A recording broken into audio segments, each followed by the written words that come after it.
వస్తుంది కదా, బహుశా ఇంకో 10 ఏళ్ల తర్వాత మెగా మీనింగ్ అని కొడితే చిరంజీవి అని అర్థం వస్తుంది. అలాంటి చిరంజీవి గారిని ఆహ్వానిస్తుంది వేదిక.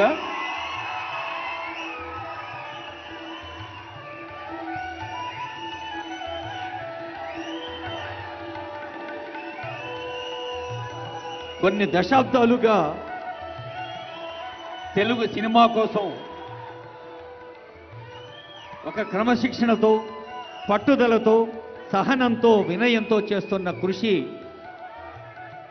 ఆంగికానికి అందం, వాచికానికి వైభవం, ఆహార్యానికి హుందాతనం, సాత్వికానికి సన్నత స్థానం సొంతం చేసిన మన చిరంజీవి గారిని తెలంగాణ ముఖ్యమంత్రి, ఉప ముఖ్యమంత్రి, సినిమాటోగ్రఫీ శాఖ మంత్రులు, సాంస్కృతిక శాఖ మంత్రులు, సమాచార పౌర సంబంధాల శాఖ మంత్రులు సిఎస్ గారు హృదయపూర్వకంగా అభినందించారు. వారికి స్వాగతం పలుకుతూ ఇప్పుడు పద్మ విభూషణులు ఇరువురికి ఒక్కసారి గట్టిగా చప్పట్లు కొట్టి మనం శుభాకాంక్షలు అందజేద్దాం. తెలంగాణ రాష్ట్ర ప్రభుత్వం పద్మశ్రీ అవార్డు గ్రహీతలు 6గురిని ఆహ్వానించింది.